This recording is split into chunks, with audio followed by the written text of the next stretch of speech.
Thank you for listening to the BjjBrick Podcast.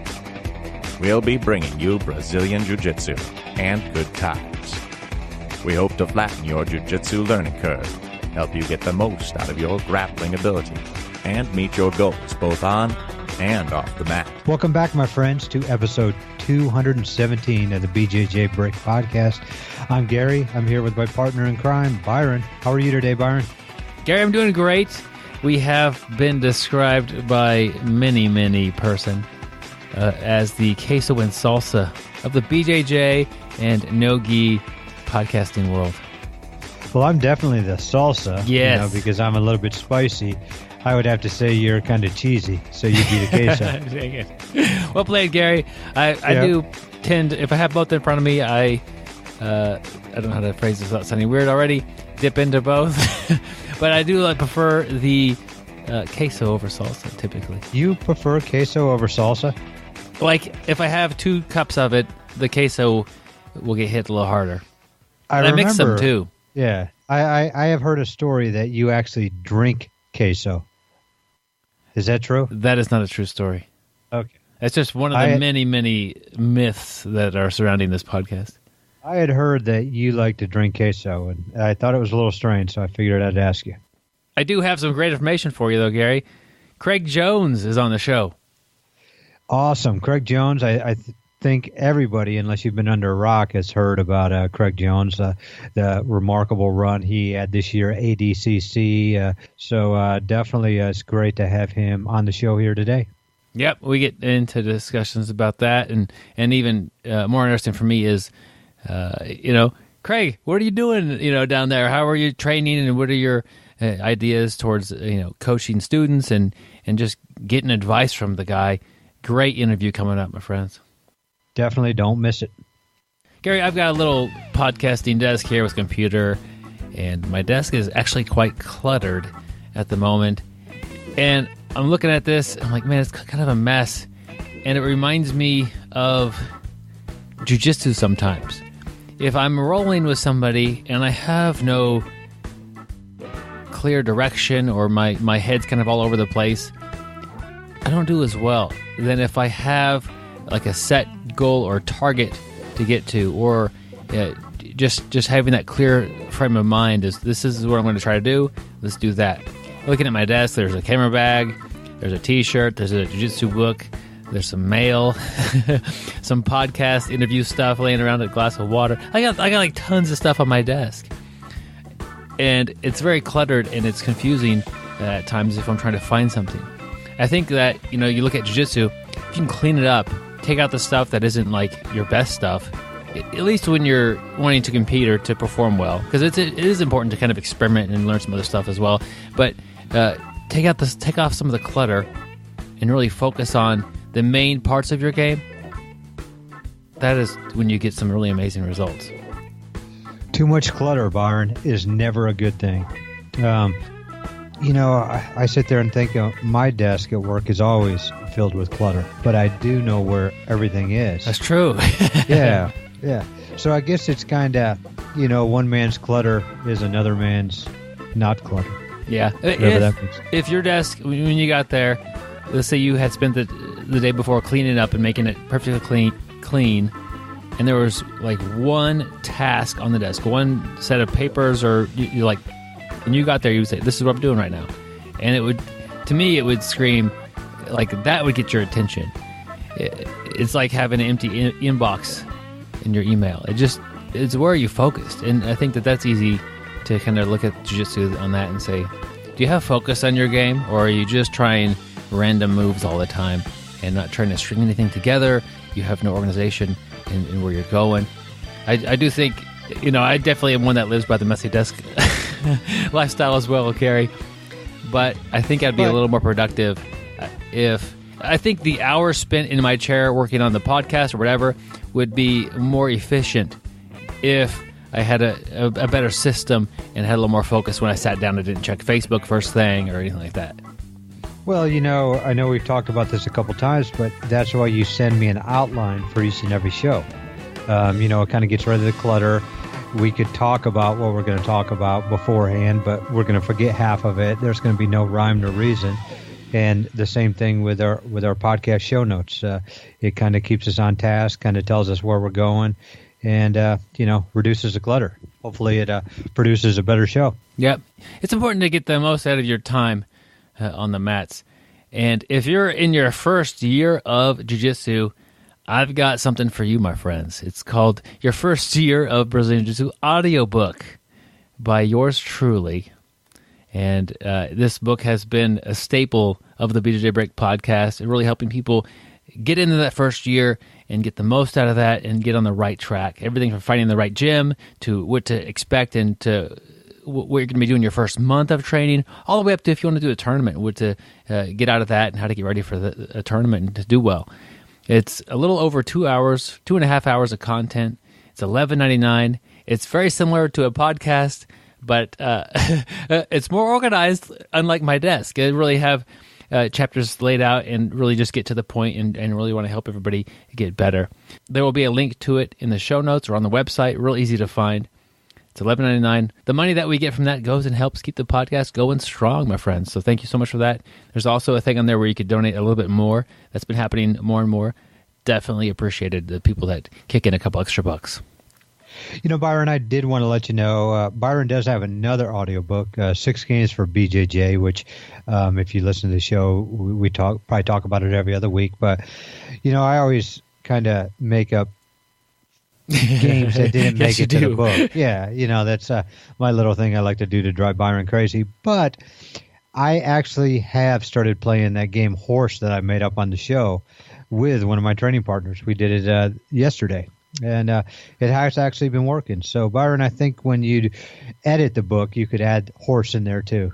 I have been using it. We'll do part 2 to that book. Yep. The next game is to play. And, it sounds like Horse is a version of the basketball game where you get a letter. Actually, Gary's just writing his opponent like a pony. Yeah. It's kind of awkward. No, actually, what we've been doing is, when you're rolling, the first person who gets a tap, let's say I tap Byron, with a Kimura. Byron then has 3 minutes to tap me with a Kimura, or he gets an H. While he's trying to tap me with a Kimura and I'm trying to defend the Kimura, I can still also tap Byron, and he automatically gets an H, and then he's going to have to tap me within 3 minutes on the next move. So it's kind of fun. We've been having a good time doing it. Cool. Just have to use your mind. Well, that's where I suffer. Yeah, we know. And I think it's because you've been drinking too much queso. Something to help my mind a little bit here is the quote of the week. This quote is from William Arthur Ward. That's a lot better than our author last week, which was IP Freely. The quote is, "Feeling gratitude and not expressing it is like wrapping a present and not giving it." And I think that's a good thing to say to really anybody in any part in your life. If you feel grateful for something, tell somebody that. It was just last week. I train at Fox Fitness here in town, and Jake Fox, the main man, went on a trip. Byron, yeah. You're the main man. No, I am not anywhere near that status. But, Byron, you're my main man. Okay, Mr. Salsa. But Jake and his wife Kim went to South Korea to compete she competed in the world's kettlebell competition. She's a world champion. She defended her title. I think she has a title, and she brought home another world champion for that. It's really amazing. I get her, she's always in the gym, lifting kettlebells, doing her thing. She's really a fascinating person. Anyway, Jake was gone. In a couple of the classes, I was able to kind of pitch in and teach a little bit. And I was showing some of the stuff I like to do with leg drag. Most of the stuff I picked up by Tim Sled's DVD. But just kind of sharing what I do and what I'm doing when I'm passing or maybe, retaining side control. I do that a lot, leg drag a lot as they try to get their escape on. I get my leg drag on. Anyway, I just showed it and really drilled it, and I thought it was a good class, and everybody seemed happy. But afterwards, one of the guys grabbed me. He's like, "Hey, really thank you so much for showing that. I've been curious about that. It really means a lot, and I really hope to get this into my game." And I was like, that made my day. Like somebody really felt like the people thought the class was fine, but somebody just take a few seconds after class and just told me that was awesome. How often do we do that to our instructors? I think pretty rare. That's something we should do more, is show gratitude towards the things that they're sharing and giving to us. If you're going to learn from a guy like Craig Jones, he's got so many hours on the mat practicing his craft and working and developing, and he just shares you a little bit of stuff that has all that stuff behind it that is backing his knowledge and his expertise in the area. So he's showing you stuff for a few minutes. Really, he's really got to that point with years and dedication behind that. Show thank you to those people. Thank them. If you go to a seminar, thank that person. If you go to a class and you pick something up and it's good for you, thank the instructor. If a teammate shows something good, thank them. There's no point, and as the quote says, wrapping a present and not giving it. I would say accepting a present and not saying thank you is a way that a lot of students accept gifts. Yeah, you pay the instructor. That's great. But giving them a verbal thank you, it can be very motivating. Yeah, definitely, and especially, Thanksgiving is just past. What are we thankful for? And, as Byron says, it's always good to, just say thank you to people. It's going to make you happier for saying it because you're going to see the reaction of the person receiving that. It's going to make the receiving person that much more happier. And as you guys are more happy, it's just, it's just going to, just have a great effect. Everybody that you pass for the next couple hours is probably going to be in a better mood because you're in a better mood. So definitely don't ever be afraid to give thanks to, your training partners. Even don't ever be afraid to just say thank you to your training partner. He may not have taught you something today, but hey, the guy is training with you. He's getting on the mat with you and you're having a good time. I mean, we don't show up to jiu-jitsu not to have a bad time. We wouldn't be doing it. It's, we do have fun doing it. And, when you get up off the mat, thank your partner. Hey, I appreciate the roll. Thank you.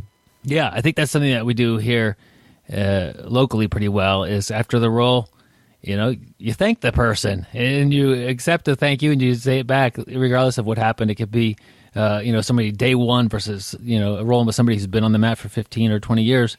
And typically the person with the more experience, just because they're used to the situation, hey, thanks for rolling with me. I had fun. You're doing good. And usually the person that's newer will follow that and thank them for their time as well. But that's not automatic behavior when you're trying to. It feels like the guy's trying to kill you. Like, oh, thanks for rolling. Like it takes it back to another level of appreciation and teamwork. Yeah, I'm going to actually try to make that my goal for the coming year is to just tell everybody thank you each and every time I roll with somebody. Gary, I think you do. You're very grateful. I don't know if I do, but I think I'm going to do that. And each time somebody submits me, I'm going to say thank you. I mean, because in all reality, every time I get submitted, I'm learning. I'm learning something, and without being submitted, your game's going to get stale. Okay, I'm going to stop you right there because that's really a cool idea. But how do you do that without sounding like a little bit sarcastic? Okay, Gary, let's just say caught you in a guillotine. You fought like crazy to get out. You almost got out, but then you ended up getting caught and you get tapped to guillotine. I mean, your facial expression is going to show it all. If you've got a really smug look on your face and you're saying thank you, they're not going to accept that. But if you have a smile on your face, hey, thank you. I appreciate that. I'm going to learn from that, and get back on the mat. Yeah, slap hands. Yeah, I think that's and then not roll like a jerk afterwards and try to like. Yeah, I mean, your actions speak louder than words. Your facial expressions and your actions afterwards. If I come out, as I always like to say, like a wounded cougar, I'm upset about it. But in all reality, each and every time somebody catches me in something, I don't care if it's a sweep, but I tell you, yesterday I was rolling, I got swept left and right, and I had a smile on my face the whole time because it gave me something to work on. Why am I getting swept like this? And, what am I doing wrong? I've got something I need to work on, and, I was happy about that. Gary gets swept so much they call him Dusty. Actually, they called me the janitor. The janitor. Cleaning up. That's the guy doing the sweeps, I guess. Yep. Yeah, I guess you're right. Yeah. All right, without any further ado, we're really excited to bring you Craig Jones. Here we go. He is the most interesting grappler in the world. After winning ADCC, Barbara Walters interviewed him, and she cried. He once got lost in the Amazon jungle, he had a flying armbar on an anaconda. Word on the street is he once escaped Alcatraz by shrimp growing. During The Ultimate Fighter, Dana White often calls him for a pep talk. I don't always listen to podcasts, but when I do, I prefer the BjjBrick Podcast. Stay sweaty, my friends. All right, my friends, I'm happy to bring Craig Jones to the BjjBrick Podcast. Craig, welcome to the show. What's up, guys? We're happy to have you. This is real exciting. Definitely, you've recently turned a lot of heads with your performance at ADCC, but you've been on the mat for many years. But could you just give yourself a quick little introduction of who is Craig Jones? Well, I've been training probably 11 years now. But when I started in a smaller city in Australia, Adelaide. So there really wasn't much of a scene going on. So it was sort of just like it was just something to do. Like I didn't see even competition as a career, even the prospects of opening my own school in Adelaide, where there was only a couple of academies, seemed like it just didn't seem like a possibility as well. So like I just, for the first maybe 5-6 years, just trained once, twice a week, just messing around. I was a pretty terrible student actually. I was just showing up to open mats, rolling, doing a lot of no-gi only. So I'm not a good role model in that respect. But I remember I took a trip to the States in 2013, and I just saw what the sport was over there. I got my ass kicked as well. I remember I went to Cabrini, and I've never been tapped that many times in my life.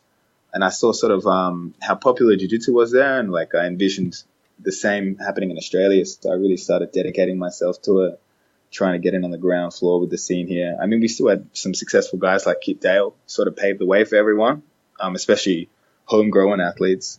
But that was sort of how I got started in jiu-jitsu and how I progressed to where I am today. So it's just been really lots of hard work for the last 4 years trying to catch up to the American and Brazilian counterparts. Yeah, well, looks like you have arrived, Craig. So you mentioned a trip in 2013 to the United States, and you really had kind of an eye-opening experience rolling with people at Cabrinhas, but you found that motivating instead of demotivating. Yeah, well, it was a bit of both, right? It was, I actually love that. If I've ever gone to a competition, got my ass kicked, traveled around, someone's beat me up, like, I really find that motivating. Just like I'm a really competitive person, but I guess like it motivated me to work hard, come back and measure myself against those guys again. Because like I went to the States in 2013. I won the San Francisco Open at purple belt, but it was like, no disrespect to the guys in the division at the time, but it was like in the scheme of things, it was quite an empty division talent-wise. I remember one of the best guys actually didn't make weight that day, so I got very lucky. But then I had trained at Cabrinhas. I did a training camp for the Pan Ams and just, got my ass kicked at Pan Ams. I competed at Pan Ams first round. Hunter Ewald, a few of you guys might remember him. He submitted me in like 20 seconds. So it was quite heartbreaking after putting in all the work. But again, it made me realize that in Adelaide, I wasn't even training properly. Like obviously I was just showing up once, twice a week and rolling. Like there's no way I could have competed with the professionals in America. So it's sort of like, it was heartbreaking, but it sort of fixed everything I was doing wrong. So, okay, you started off training really just once or twice a week, no gi for 5 or 6 years. Oh, no gi and gi. Yeah, okay. I would do both, but like I guess like a lot of lower belts just love no gi. Why do you think that is? I'm not sure. I mean, I think it's just, especially if you're not doing heel hooks and stuff and the more advanced no-gi techniques, and like if you're not doing wrestling, like I think it was simpler, sort of less handles, less complicated. Like jiu-jitsu is hard enough, and then when you throw the gi into it as a beginner, you're like, man, I'm never gonna get good at this. I see both. I see like the new people that like really are attached to the gi, and then I see the new people who are a little afraid of it, and they like. Maybe just the idea that they could escape a little bit easier without the gi on, maybe? Is that... I think so, yeah. I think it's a lot more forgiving. You know what I mean? Like you can, if you're like, especially for a younger guy, if you're athletic, and flexible, you might be able to slip out of things a bit easier. You might be a bit harder to hang on to, especially when it's sweaty. Because when you roll against a higher belt in the gi, it's just like a slow death. Do you know what I mean? You see a lot of no-gi guys tap higher belts, but you rarely see lower belts on a competition scene beat the higher belts. You know what I mean?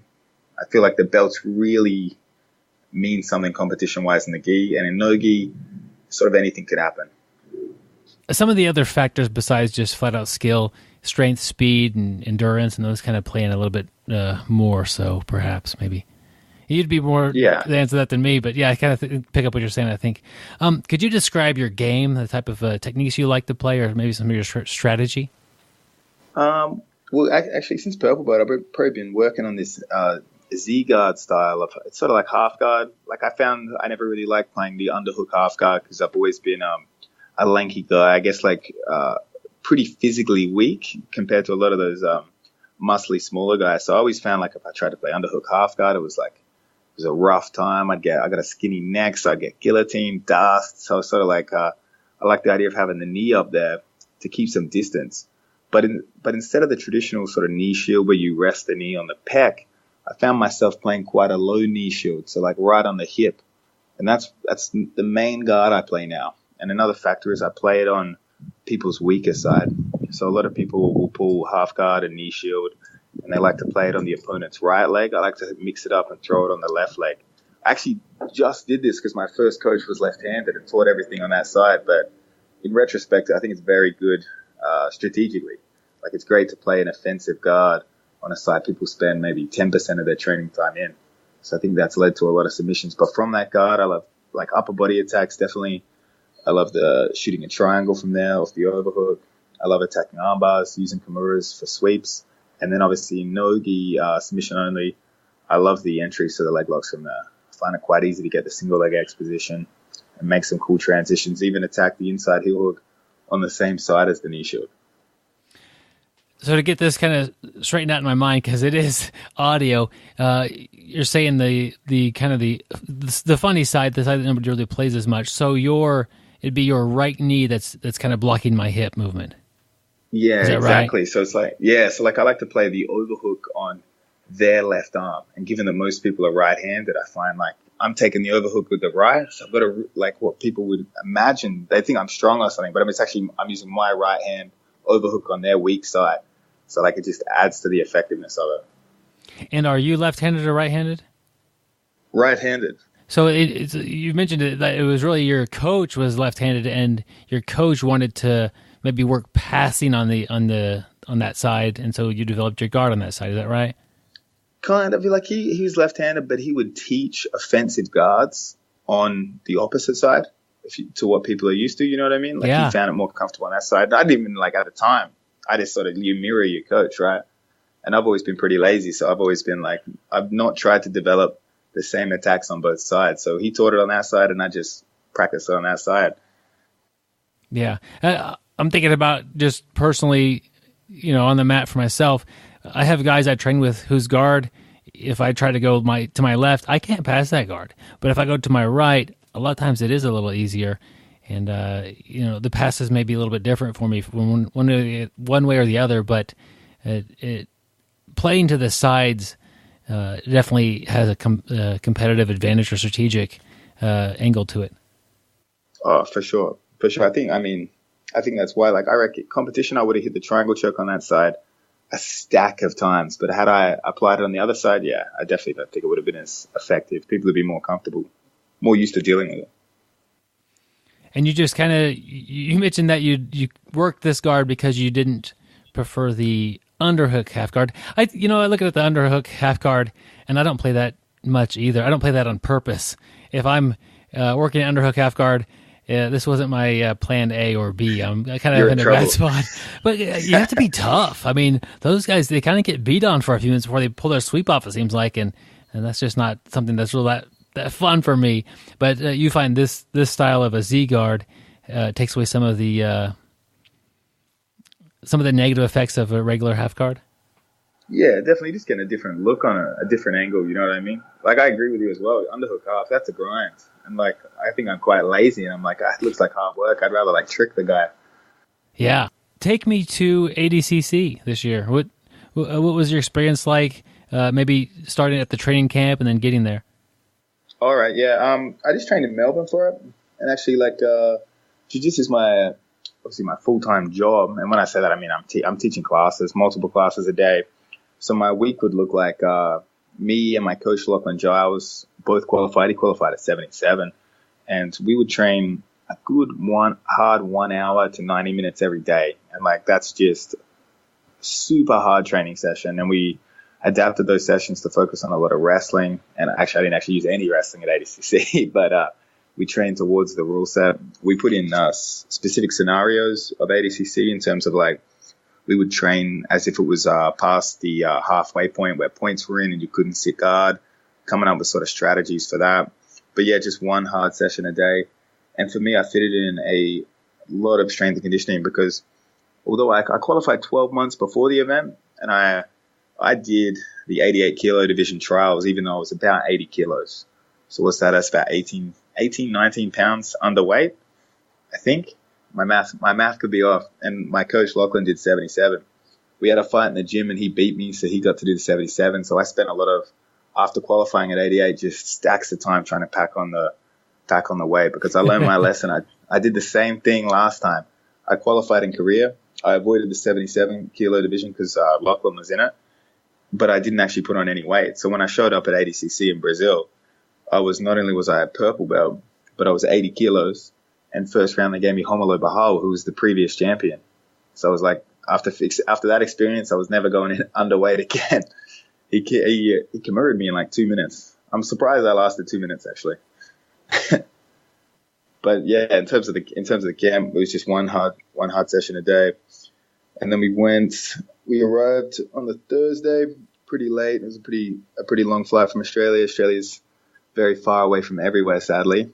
And then, so my first day went better than I could have possibly predicted. I drew Leandro Lo first round, which was like probably one of the toughest guys in the division. Yeah, so I was quite nervous. I mean, a lot of people back home were saying, "Oh, Craig's gonna win," but like even in my mind, I was like, "Oh, that's a tough first round." I was hoping for someone easier, but I tried to forget who Leandro was and just took it to him. My logic was that like, although he's probably one of the greatest gi grapplers of all time, and he did beat Gordon Ryan, like, I really had to have faith in my no-gi game and in my leg locks, and just had to have faith that I did have more experience training no-gi. I really believe that. I believe like amazing guy, amazing athlete, would have done a huge no-gi camp, but I've been training for the ADCC rule set for 3-4 years. That's probably my predominant training style, I would say. So like I had faith, took it to him. I was able to get a heel hook. I think I did some good damage to his leg, but being Leandro, he doesn't tap to anything but chokes. So he just let that pop, ripped his leg out. I was able to, the next time I shot a leg lock entry, he cleared the knee and I used it to sweep. He was avoiding me getting the sweep points, so turned to turtle, took his back in the turtle and choked him.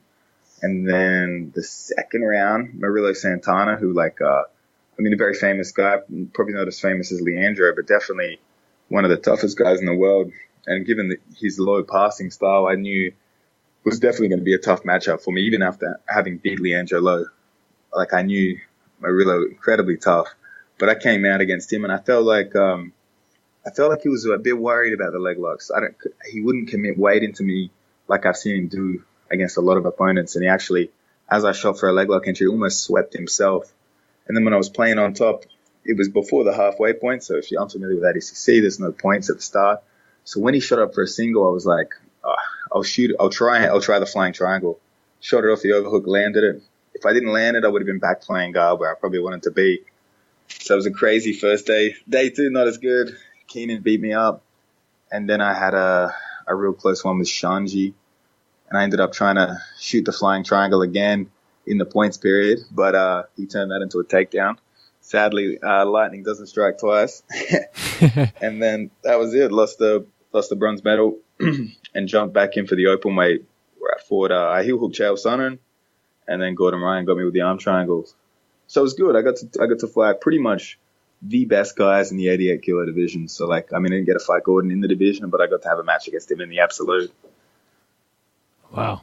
What an amazing thing. I remember watching that, you're attacking the legs of Leandro Lo, and I'm like, that looks like it's painful. And then from then on, it really kind of felt like, yeah, it looks like he probably did a little bit of damage there. and then I don't know how much longer it was, but I don't know.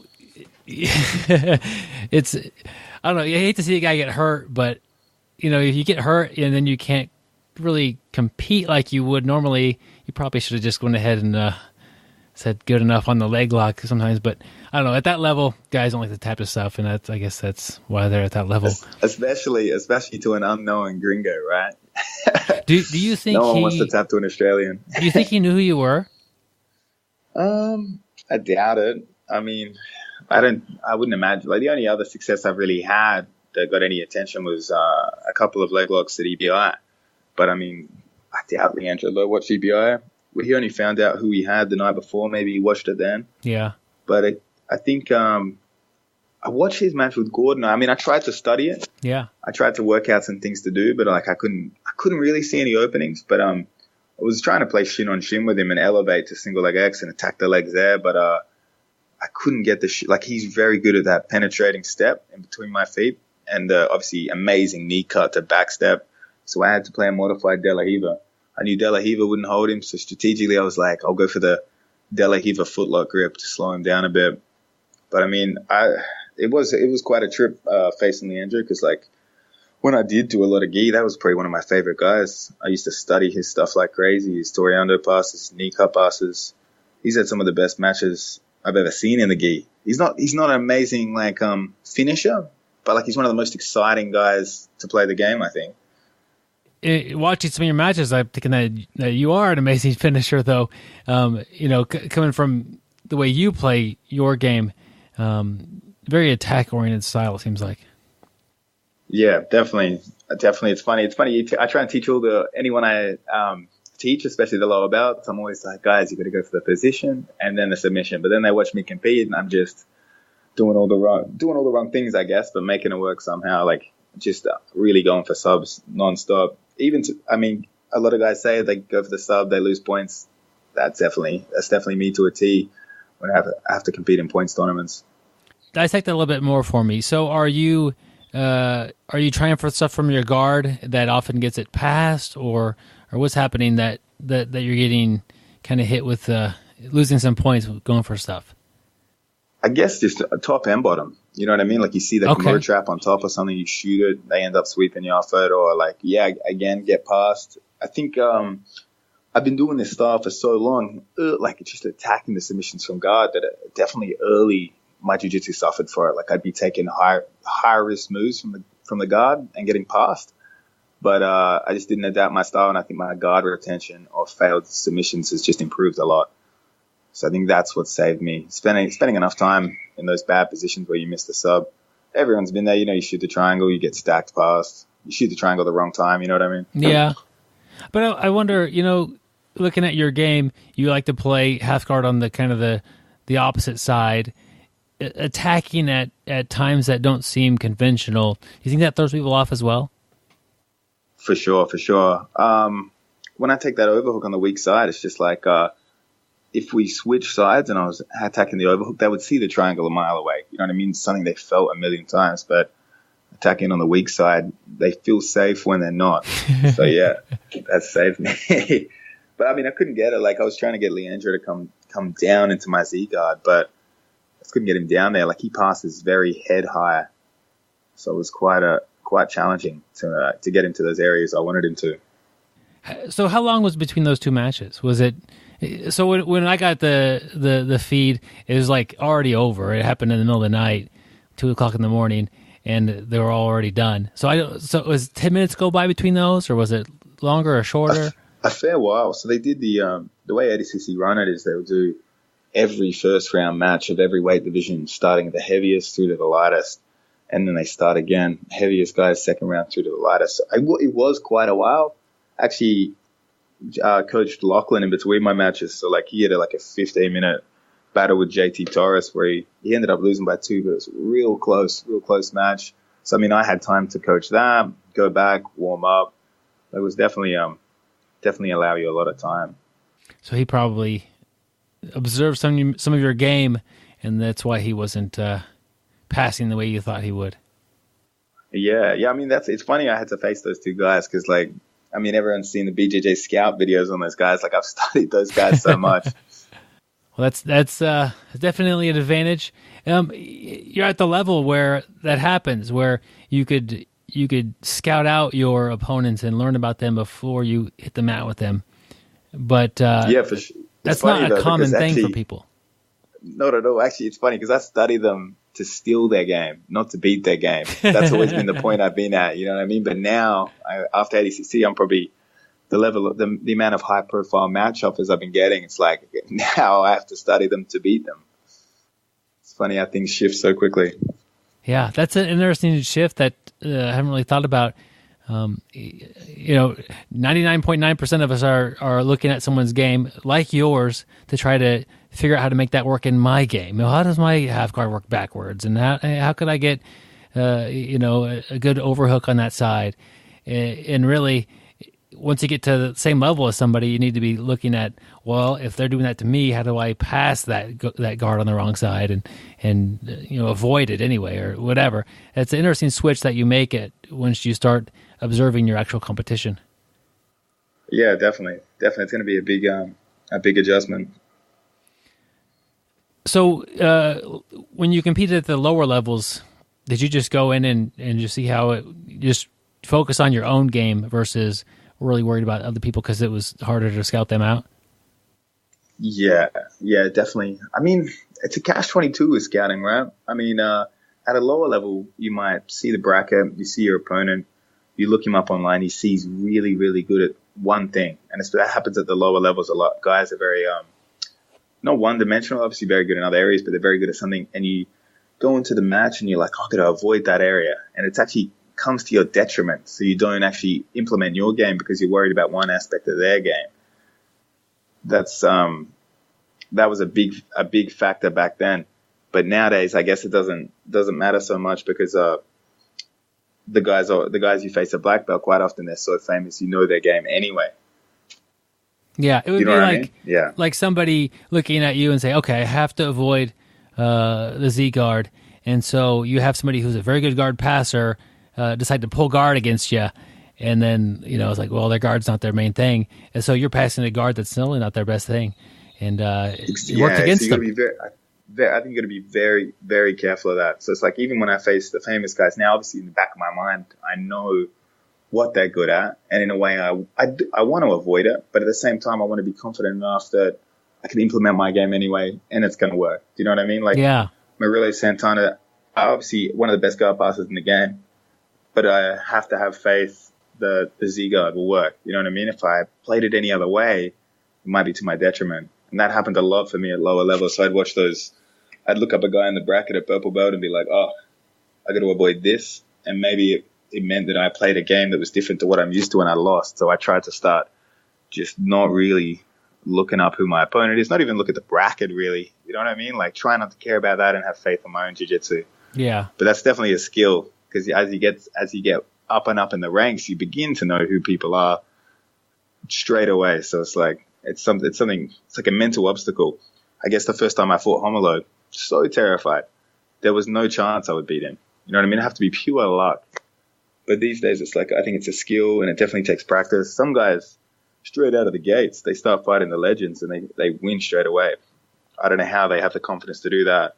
Whereas to me, I had to face them in competition, train with them a lot, try and understand that they are human and these guys are possible to beat.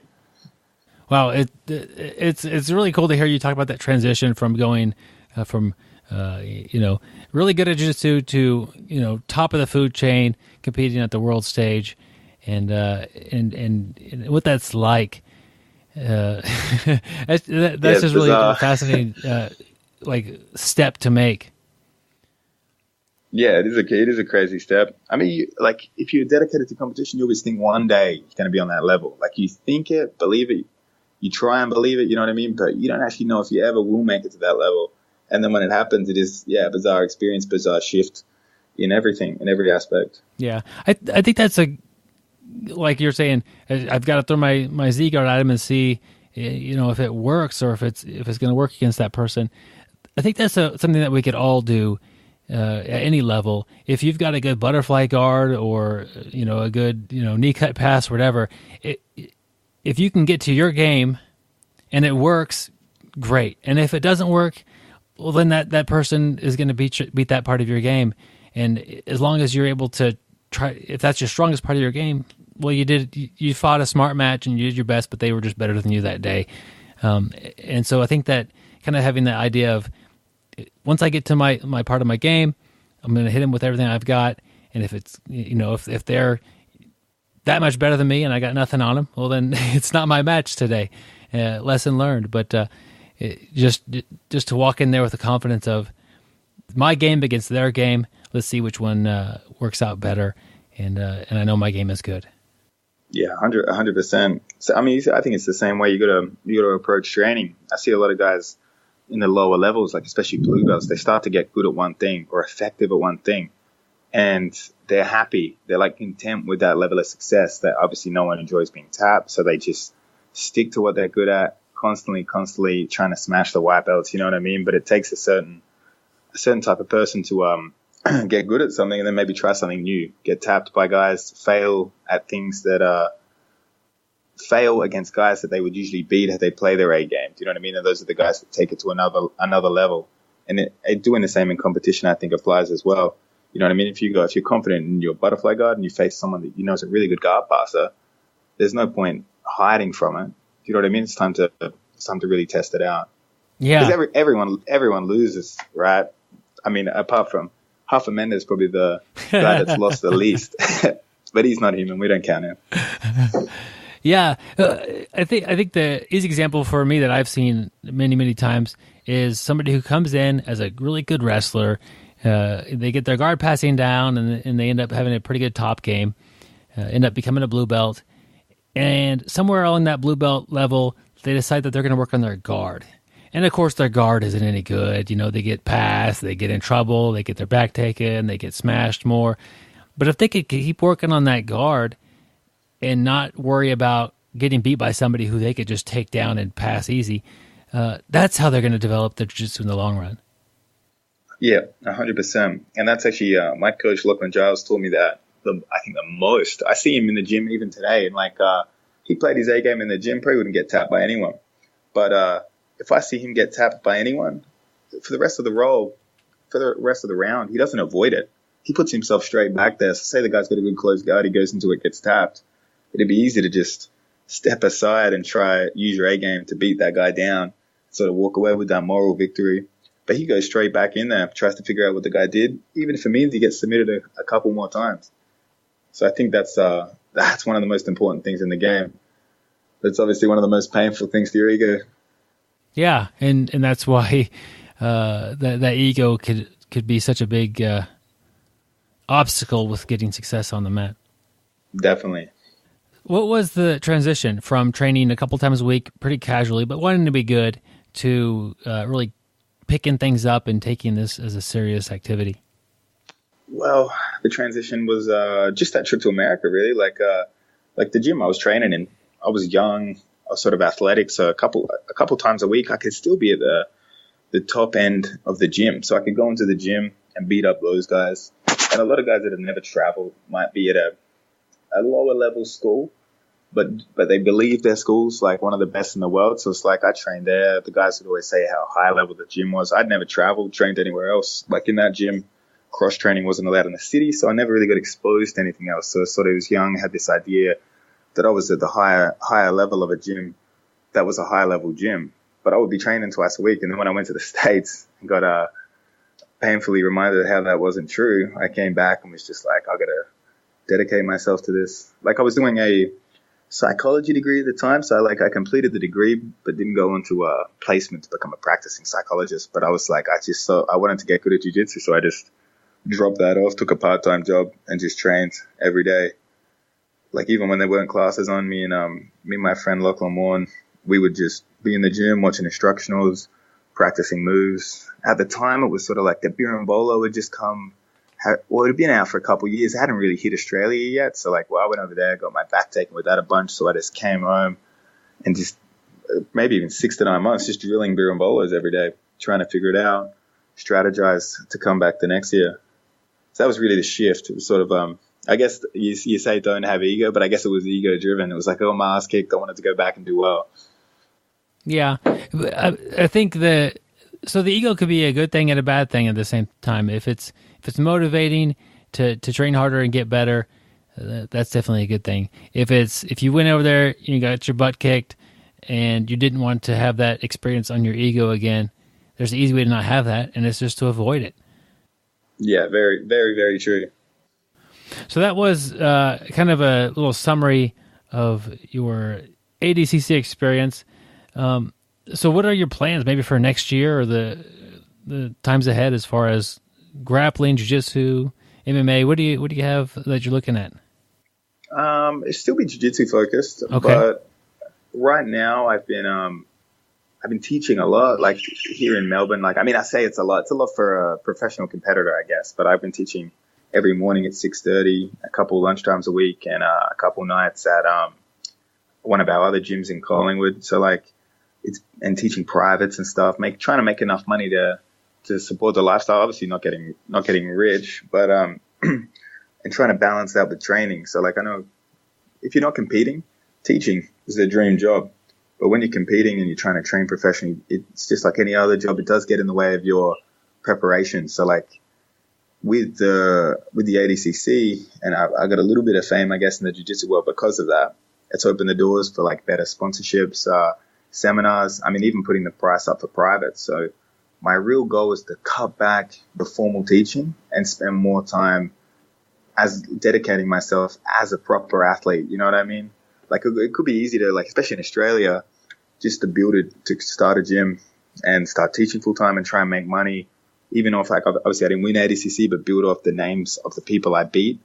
But rather than that, I'd rather keep this lifestyle going and sort of focus on using what I've accomplished to give myself a better preparation for next time.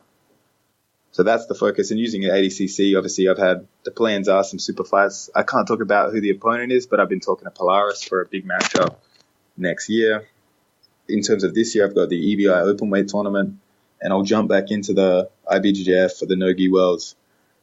Sadly, no heel hooks there. So, all different rule sets. It's, grappling, you're trying to submit each other, obviously, but learning and really finding the benefits of the rules. How big is that? Oh, it's huge. It's huge. I mean, I'm not a believer in that old thing where it's like you train in the gi's going to make you better at no-gi. I think it did. I don't know if it did, but back in the day, I think obviously the gi guys would beat the no-gi guys because more people did gi. And when there's a bigger amount of people doing gi, obviously there's going to be better athletes. And when there were so few dudes doing no-gi only, the gi athletes could easily transition to the ADCC rule set and win. But I think the sport's really evolving. And I got to give credit to, Eddie and Danaher's guys. They're blowing up the submission only scene and the no-gi only scene, and guys really training for the ADCC rule set. So I really think that for your camp, you need to only train what's coming up next. So like if you're training for ADCC, don't even put the gi on. I think it's a waste of your time, right? I think maybe you could put it on once a week. I think if you're training for EBI, there's no point practicing wrestling. There's no point showing up to wrestling class. Your energy could be better suited towards 100% focus on EBI.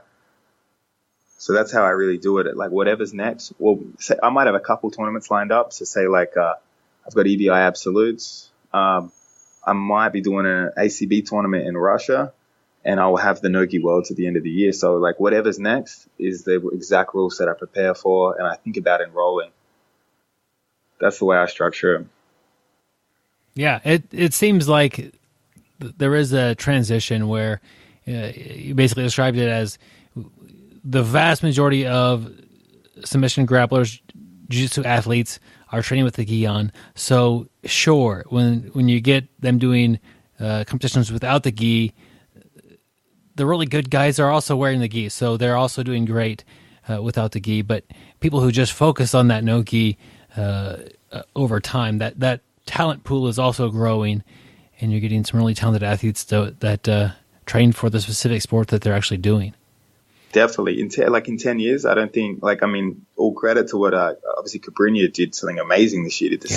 He won all the gi tournaments, and then he won ADCC, and on top of that, he's 38. But do I think in 10 to 20 years, are the gi guys going to be winning the ADCC? I don't think so anymore. I think there's enough no-gi stuff going on that there's a bunch of dudes that are going to be dedicated to no-gi. I mean, once upon a time, the only guys doing the ADCC that were mostly no-gi only guys were MMA fighters. So, of course, you put an MMA fighter in a no-gi tournament against gi grapplers, the gi guys are going to win. But I think now the sport, I mean, think about how hard it would be to be amazing, to have to world-class black belt level spider guard and world-class level heel hooks in wrestling. It's there's too much going on these days. Yeah, and I think in the future that'll definitely, the gap's broadening. Like a lot of guys, Gordon Ryan, amazing. But there'll be a lot of gi guys that still thought coming into this 88 kilo tournament that he was not going to win. Yeah. And you mentioned like kind of the spider guard versus, I don't know what you said, butterfly maybe. Just the two guards that, you're not really doing a no-gi spider guard without grabbing a lot of the hair on their arms. But, so, I mean, you spend hours and years working on a guard that you have to throw away when you transition to the other sport. It's 100%. It makes it tough. It'd be unrealistic. It'd be unrealistic to expect you to do well in both. Do you know what I mean? Yeah. As the competition grows and the technique goes up, and the skill level goes up. Definitely. And that's why, it's an amazing year with Cabrinha and his performance, and not a surprise, right? but just as the years go by, that might not happen again. Yeah, everything about that guy is amazing. He started jiu-jitsu at 24? Insane, right? Like he started at 24 and what he's been able to accomplish in both gi and no-gi. That's where you went when you went to the U.S.? You went to his school? Yeah. On that trip? Actually, I went to Cabrinha's the first trip I went, but I never went back. I think when I was younger, I didn't appreciate LA as much. I was just disappointed it wasn't like it was in the movies. So I tried to avoid it. I mean, the weather's amazing, but I would travel around. Like I think 2014, I went to the US, tried to do 6 tournaments in 6 weeks. And while I was traveling around, trained as many cool places as possible. So I think I went and trained with Cyborg, went and trained with Marcelo Garcia, went and trained with Robert Drysdale. So for me, really, I tried to train with every top level guy around the world and sort of get a loose understanding of what they do that's similar, what one team does that I think is really good versus what they do that I don't think is as valuable. So sort of get a perspective on all these guys. But I think the most important part was just realizing that, like, although you idolize them, I guess on YouTube more so than the TV for jiu-jitsu guys, you idolize them as like, and they are legends. But again, you spend some time with them. That is regular dudes, regular humans. Yeah, it's always interesting to kind of see different training methods. You said, correct me if I'm wrong, for this ADCC, you were training really hard, about an hour every day. Is that about right? Yep. What were you doing? Were you rolling, or were you getting in certain positions and working those and resetting when that position changed, or what were you doing for that hour? Just exactly like you said. Just like I would spend maybe I would probably only roll 3-4 rounds a day, but the vast majority of training would just be positional sparring. We have like a pro class at about 10:30 every day at our gym in St. Kilda. So it'd be like we'd show up. I mean, you warm yourself up, and then straight away positional stuff. Especially with ADCC, I think ADCC overwhelmingly guys with really good wrestling wins. I mean, someone like Rafa Mendes, when he won it, he came along really as obviously done wrestling, but a pure jiu-jitsu guy. He was so good at jiu-jitsu, he just submitted just about everyone, and then he beat Cabrinha in the final. I think that's it's very hard to do. I think a lot of guys need to really strategically use the wrestling. So like train lots of wrestling for it. Luckily we've stolen some good Russian wrestlers, because sadly in Australia no one knows how to wrestle, so we have to bring people over for it. So those guys definitely helped us out. And then like if you want to understand how important wrestling is for ADCC, I think just look at JT Torres, his run to his 77 kilo title. Wrestling was the factor that allowed him to win that. Yeah, you mentioned that you guys don't wrestle there much. Do you guys have like school programs with wrestling, or Nothing. If you ask someone in Australia what wrestling was, they'd think you were talking about The Undertaker. Well, yeah. So, what are the youth combat sports that people do there? Nothing really. You know what? Muay Thai is pretty popular because we're so close to Thailand. Yeah. So a lot of Thai people have come over to teach Muay Thai here, but more or less, very small amount of boxing, very small amount of wrestling. Everyone's here crazy about the bull sports, but they're crazy about rugby and Australian rules football. So it's really combat sports get no attention. There's barely any judo here. I think we've had a couple of successful judo athletes, but again, nothing like even America. So we don't have, there's not much going on. It's definitely no combat sports in schools either. Nothing that would even resemble wrestling. Huh. I think that, getting people to do that young has a huge ripple effect. If you wrestled when you were a kid and you may not have enjoyed it, but you look back with fondness. You make your kid wrestle too. This is or football or any sport. Like a lot of adults don't do sports. They work, and so it's hard to find a sport as an adult sometimes. And that's the great thing about jiu-jitsu is that a lot of people do find it as an adult. But if you're able to do this as a kid, by the time you grow up and have kids yourself, you want them to do the same thing you did a lot of times, I think. And not having that in a school system or having that be there, it does have that ripple effect or not ripple effect if it's not even there. And that's too bad. That's why I think that the growth of martial arts, jiu-jitsu there is going to be really continue to be big. Yeah, well, I mean, I wish we had wrestling in school, but it's in the city I'm from. I don't even think we'd have even a remotely high level wrestler living there. There might be someone. I think there's 1 or 2 wrestling clubs in the whole city, and the city's 1.5 million people. So it's just it never took off here. But I think wrestling is probably one of the hardest sports in the world. It's one of the most grueling things I've ever done. For anyone that's done jiu-jitsu and thinks that's hard, you should try a wrestling class. The warm-ups alone will scare you. Yeah, wrestling is a different experience.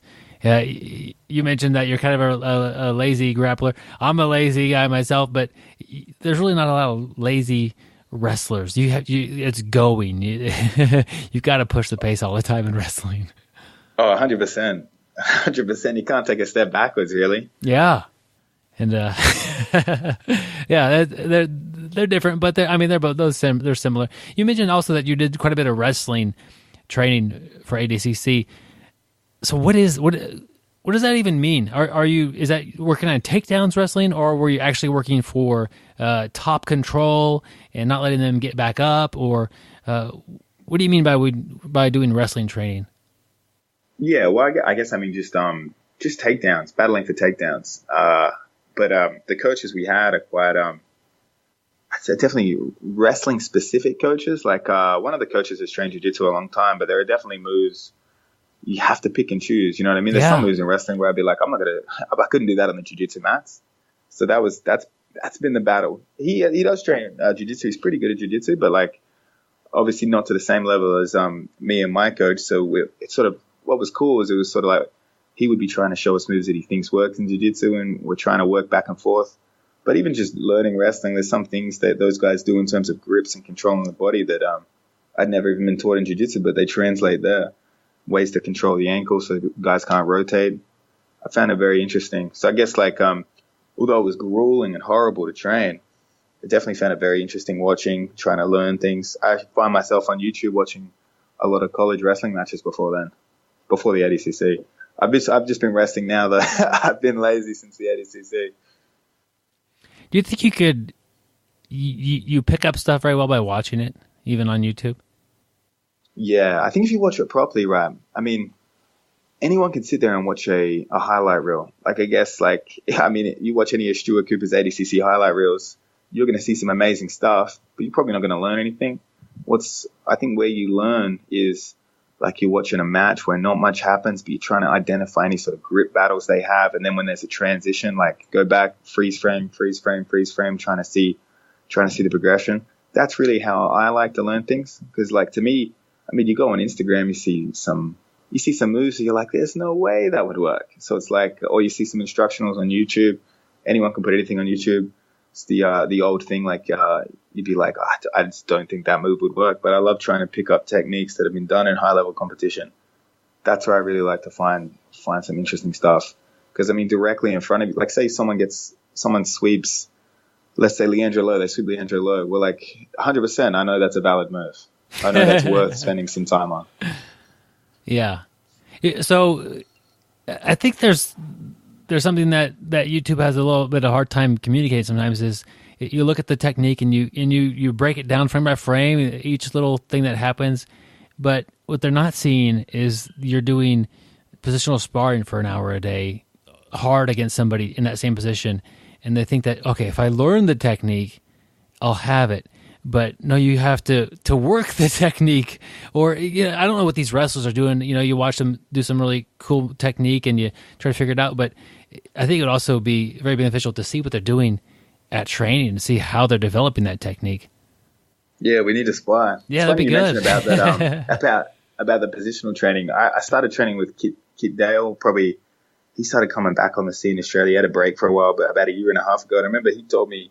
He copped a lot of heat for his no drilling thing, but like he taught me something very valuable with that. It's like you drill the technique until you can do the movement. You've acquired the movement, so you don't need to drill it anymore. All you need to get is timing, and timing can only come from positional sparring or just forcing the position during a roll.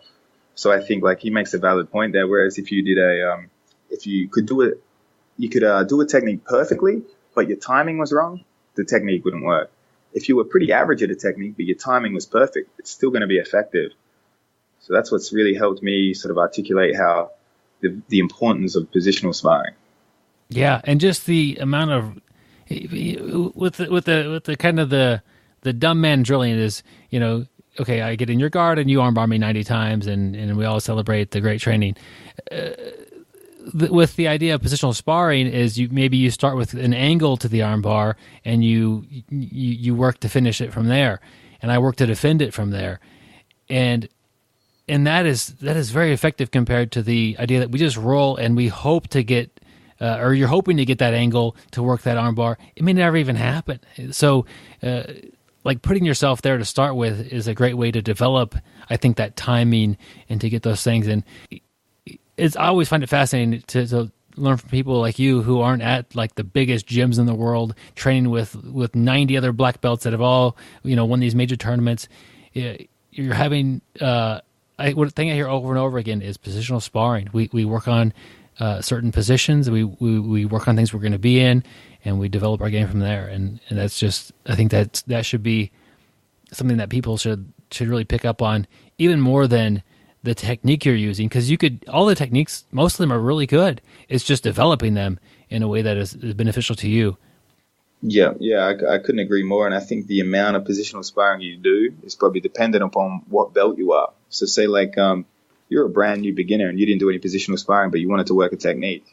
Like, well, work a technique during a roll. Like, well, good luck with that. You're struggling to even survive, let alone find a particular area to work on. But then this is where it gets confusing, because you might see the black belts in the gym do less positional sparring, but that's because when they're rolling with the average guy in the gym, they can force positions easy. So you'll see like quite a lot of high level guys, if they're working a guard pass, they might pass your guard and let you get your guard back. So that's their positional sparring. They can find it in any sort of role against an easier opponent.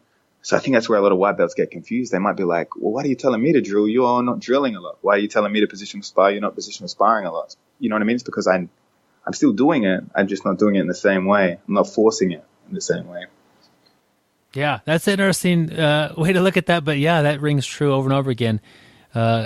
You definitely could use the rolling time as training time, not competition with your teammates. And the better you are versus that opponent versus your training partner, the more you can put yourself in the places you want to be. That's all. That's probably 98% of my rolling. Unless I'm rolling with Kid Dale or Lachlan Giles, then I'm just trying to survive. Everyone else, I'm practicing techniques. Even if I get caught, if I get caught, I still fight. I don't want to get tapped, but it happens, right? Like we were talking about earlier. Yeah, and the same as we're talking. Probably all most of the time about offense and getting those to work. Same thing with defense. If the first time you're trying to figure out how to get out of a triangle choke is in a competition, you're not going to have much luck. You need to do that in training. You need to spend those hours in Kit Dale's triangle and in, that helps you when it actually matters. What was that? I said that guy doesn't have a triangle. He's a Yeah, but it is fun to just think offense all the time. But learning your escapes and learning how to get out of bad spots, that's important too. Yeah, 100%. I always try and tell my guys this, anyone that's doing my classes. I'm like, in the context of learning and training, if say you had a 10-minute round with a guy and for 9.5 minutes you scored a bunch of points and in the last 30 seconds he submitted you, I'm like, sure, he walks out happy that he got you, but you learned a whole lot more. You know what I mean? That roll, even though you, I guess, technically lost it, you won for 9.5 minutes. It's like when Chael Sonnen fought Anderson Silva, right? What did he say? He's like, Anderson beat me for 5 seconds, but I beat him for 4.5 rounds. Yeah. I think it's the same. And if you redefine what success means in the gym, you're going to find a lot more success in the competition mat. So like if you show up to training every day to try and get the submissions and not get submitted, you're going to be capped. You're only going to reach a certain level. But if you spend every training session learning in that same way and trying to forget every time you get tapped, unless there's something to learn about the defense, then yeah, you're going to exponential growth. Yeah. Man, I'm learning a lot from you today, Craig. I got a question here from one of the listeners, Nathan. He wants to know, your short time on a match. You've got less than a minute, and you need to get a submission. What are you looking for? What is going on in your head to get to that? In terms of like a competition? Yeah. I think you've just got to recklessly, as bad as it sounds, implement whatever you need to do. Do you know what I mean? Like this is the thing. You don't want to, it's the same as in training. You don't want to not get submitted on the competition mat if you're losing. And I think it's the same. So like say you're a minute down, you're both standing. You got to shoot, you got to grab, you got to pull guard, you got to go for anything. Even if that means it's reckless and loose and the guy passes and armbars you. Well, at least you know. Do you know what I mean? At least there's a definitive result. Like in training, I see a lot of times guys are in a bad position and they look at the time and there's 30 seconds left. And I'm looking at them like, you are loose, you got to get out of there. But in their mind, they're like, I don't want to get submitted. And that's you got to take that same approach to the competition mats. So like, you just got to go for it. You got to not even worry about getting submitted because a submission loss is the same as a points lost. You lost. You can't walk away and be like, well, you didn't submit me. You know what I mean? If you have that in your head at all, it's too late. Yeah, you didn't get to the next round. Yeah, exactly. And I say this to guys as well. I'm like, I hate it when guys come to me and they're like, I lost in the first round. I'm like, it doesn't matter if you lost in the first round or you lost in the final, you lost. The first round doesn't look as good on Instagram, but a loss is a loss. Yeah. Maybe one thing to do, we're talking a lot about training methods. If you are that guy, you look at the clock and you're in a bad spot and there's 45 seconds, tell yourself, can I submit this person in these last 45 seconds? And like the odds are probably not, but are you going to try? And it's just training. It's that same, exactly. positional sparring. You're going to try to go from a bad spot to a great spot to finishing in less than a minute. Train that way, and if you need it, it'll be more likely to be there. And that confidence will be there too, probably. Yeah, you're going to compete the way you train. You're not going to, your performance isn't going to elevate on competition day. You're going to do exactly what you do in the gym. So that's another thing to remember. A lot of guys think like something magic's going to happen, you know what I mean, on competition day. Your performance doesn't elevate. It falls to your level of training. So I think the habits you make in the gym, you do on competition day. So I see a lot of guys, when they get past, if they're tired or something, they'll let the guy pass and they won't try and fight. You got to hold the position for 3 seconds, or maybe they're getting swept and they just sort of lazily accept the sweep. So like, you can't expect to do that in the gym and then react appropriately on the competition mats. In a high pressure scenario, you're probably going to be more likely to do what you're doing in the gym because that's instincts taken over. So I think that's very important as well with that. So when you were training for ADCC, you had a clock going. Were you mindful of when it was changing from points to no points to points and that sort of thing as well? And were you keeping track of who was up on points the whole time? Yeah, definitely. Especially, it's harder for the lower level guys. I don't think they're watching the clock as much, but like whenever I was training with Lachlan for the thing, we'd be very mindful. We'd have the timer set, so like it'd be an 8 or 10 minute round, and the timer would beep at the midpoint, so we'd both know it was points period. We both know if we're standing. Now we can't pull guard, and again we'd adapt the rules because in ADCC to score, you have to pin the shoulders, right? So like if Lockie shoots a double leg on me and I turtle, he's got nothing. And if I'm in turtle for 3 seconds, then roll back to guard, he's got nothing. It's got to be a smooth transition to score points. So we've been rolling like that for the last year. We had the blessing of having the very first ADCC trials, which was 12 months before the event. So we probably had one of the longest camps for the event. But yeah, 100% we were training exactly according to the rules as best we could. ADCC, sometimes they mix it up. Sometimes they just mix it up. You know what I mean? It's hard to prepare for, but this year was pretty straightforward. Yeah, that's interesting. It's always disappointing to see somebody who you're rooting for, and they go out there and maybe they pull guard and they can't get the submission or the sweep, and maybe even the guard gets past, whatever, and the points come on, and then they end up pulling guard again. It's like that was a bad decision. Like I did that at the trials. But it worked out for me. Well, that's good. But I think if you train with the rules in mind, you're less likely to make those like strategic errors to give your opponent that chance. Yep, 100%. You're gonna perform on competition day exactly how you train. So when you're lazy in training, you're giving up things in the comp, and that's where it's hard. It's easy to get tired and forget things in the gym. Craig, I want to be respectful of your time. I don't want to keep you too much longer, but you mentioned that you trained 1 or 2 times a week for quite a while. We got a lot of grapplers out there who are busy people. They're working, they're going to school, they have families, and they do train 1 or 2 times a week. What advice do you have for them to get the most out of their training?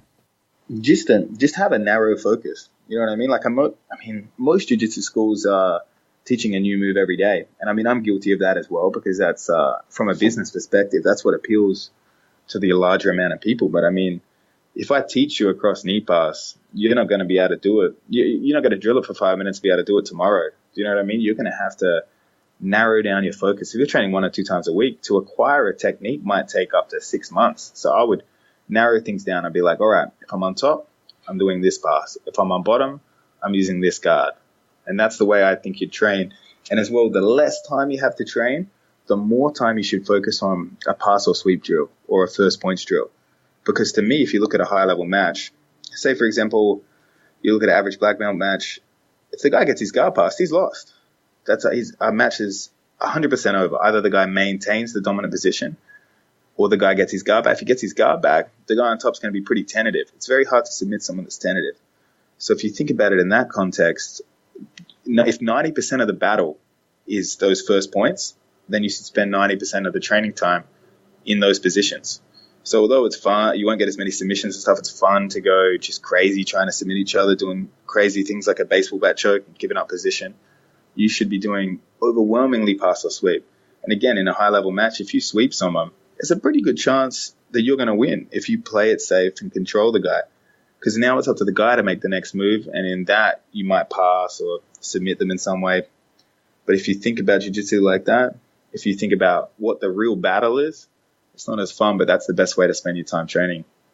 Craig, a little bit deeper into this, if I'm training 1 or 2 a week, and every time I show up I learn something completely different, how do I still benefit from that knowledge that I'm trying to pick up and try to develop my own game at the same time?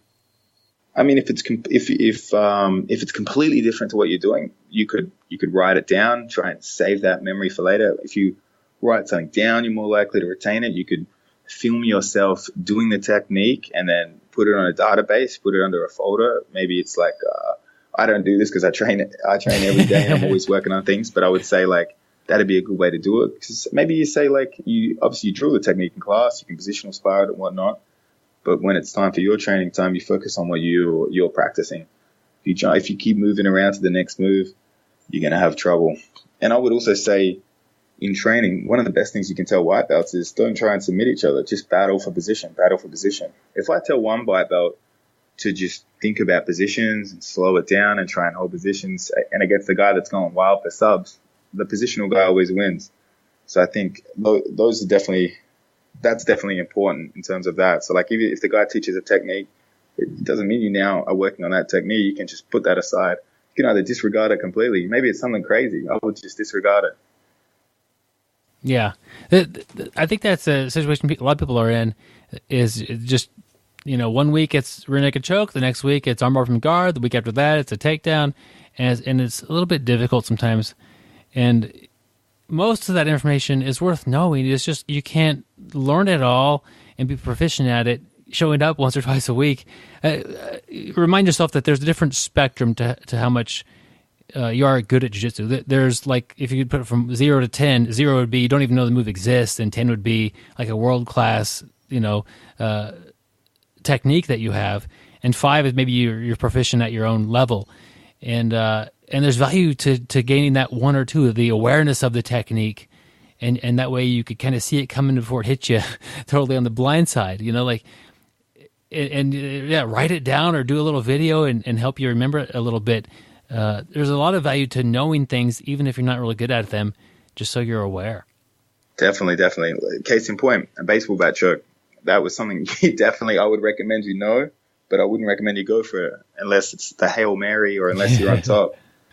Helps if they have a gi on too. Yeah, that's why I took the gi off those damn baseball bat chokes. Oh, that's fun. Hey, Craig, do you have any sponsors? Is anybody helping you? I know you got a lot of big plans coming up as far as competitions and things coming up. You got anybody supporting you out there?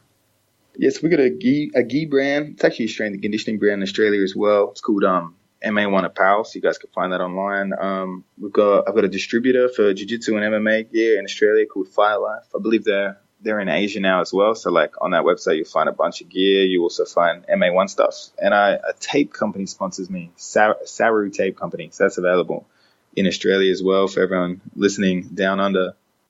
All right. And where could people find you training? Where? Absolute MMA St. Kilda. I actually on the road for the next couple months. I'll be in the States. I'll be, where am I going? I'm going to a bunch of different places, but obviously my coach, Lachlan Giles, will be here. Kit Dale will be around the place. So if you're unlucky, you might have to roll with him. So you're traveling, and that's really cool. So really you could be at a gym anywhere near anybody. You got to kind of keep up with that. Where could somebody keep up with you on social media to see where you're at? The best would be Instagram. I'll pretty much put everything on Instagram, so you guys will find me at Craig Jones BJJ. But I'll usually have a good amount of information about where I'll be next and stuff. So you might be able to, if I'm nearby, I'll definitely post that I'm doing a seminar somewhere, or even if I'm just training at a gym. All right. Well, we'll put links to that, and recommend you go follow Craig on Instagram. And if he's near you, go train with the guy. Sounds like a lot of fun and a lot of knowledge that you're willing to share with the world as you travel. Thank you, man. Thanks for having me. That was some good questions. Yeah, I enjoy you and Kit Dale. In jiu-jitsu, we talk about like a brotherhood or a family, and the difference between like just a casual friend and people that you end up training with and you develop that brotherhood style relationship with is that you could tease each other. I don't tease casual friends, but training with people like that bond is strong, and you end up having a little bit more fun, and you could be a little more honorary, I think, sometimes. Definitely. Some are brothers, and some are unfortunately like stepbrothers, like Kid Dale. You don't have a choice, but you're stuck with them. Craig, I've learned a lot from you today, just talking to you. You've got a couple of instructional things out there. What do you have? So me and Kid Dale made a DVD on the Z-Guard. So it was like we flipped it around a bit. It was like I was showing Z-Guard attacks, and he was showing some Z-Guard passing and some general passing in general. But you're going to have to put up with, obviously, Kid Dale speaking for half that DVD. So I think we should do a recut, maybe cut that out. But in the future, I'm working on a leg lock DVD. So that should come out, I think, maybe late this year, early next year. So that's pretty exciting. And is Kid Dale going to be in the leg lock DVD? No. So that'll be a much easier to watch, much more entertaining watch. Oh, that's hilarious. All right. Well, thanks for hopping on the show with me, and I look forward to following you on social media. No worries. Thank you so much. I'd like to thank Craig Jones for taking the time to come out on the show. And one thing that really stuck to me is when he talked about how he really likes positional sparring. And it seems like a lot of the people we have interviewed, especially the higher level people, it seems like they're all really like positional sparring. And, I know I've said numerous times, I think that's a thing I don't do enough. I've been trying to do it on this one night. I trained Wednesday night. I've been trying to do it with this one training partner of mine and just do nothing but positional sparring. And I'm trying to do more and more of it because it just seems like everybody who, is very, very talented, really talks highly about positional sparring. So I'm going to copy them and try to become the best I can be. Yep. Good advice from Craig. I really appreciate him getting on here with us and sharing what he's doing. I really feel like he's a great resource for everybody to learn from. If you get a chance to train with him, do that. That would be really cool. Byron, one thing that I've always said you lack is kind of the mental area. That's true. Didn't you say I've said that? You tell me that every time before we start the show. I think you kind of try to knock me down a peg. Yeah, well, I'm actually not trying to knock you down. I'm trying to give you hints, but your mental capacity is so weak that you haven't figured it out. But what I've done this week is I found an article.